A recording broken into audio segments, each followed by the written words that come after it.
شادی از اول تا آخر رسومات خرافات کا مجموعہ، بہت کم شادی ایسی ہوگی۔ نسبت نصارہ اور عیسائیوں کی تقلید ہے، اسلام میں نسبت کچھ بھی نہیں ہے۔ نسبت کو کہتے ہیں مانگنا یا مانگنی۔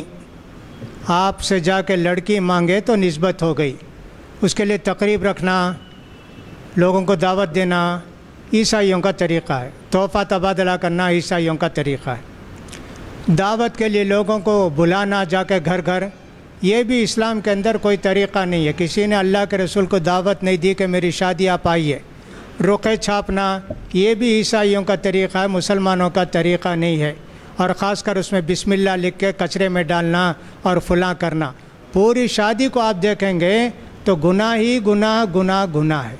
لہٰذا اس سے بھی زیادہ جیسے آپ بتاتے ہیں یہ ہلدی کا کھانا، میں نے تو بنگلور میں سنا چور ہلدی کا کھانا، میں نے سنا کہ سمجھا کہ شاید ہلدی چرا کے پکاتے ہیں کھانا، معلوم نہیں پہلے دن شادی کے 2 دن پہلے چور ہلدی، جمعے کے دن، ہفتے کے دن ہلدی کا کھانا، اتوار کے دن شادی کا کھانا، نعوذ باللہ۔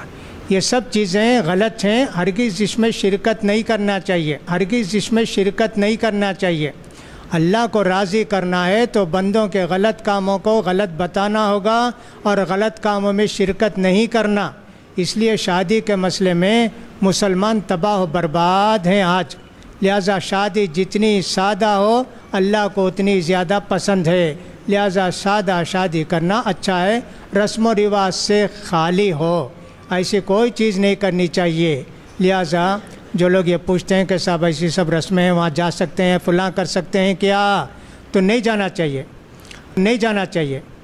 بعض مرتبہ مصیبت کھڑی ہو جاتی ہے کہ صاحب ذرا رشتہ دونوں طرف سے ہو گیا، اب وہ دعوت دیتے ہیں ہمارے ہاں فلاں کی دعوت ہے، نہیں جائیں گے تو لڑکی پر، ہماری بیٹی پر مصیبت آئے گی۔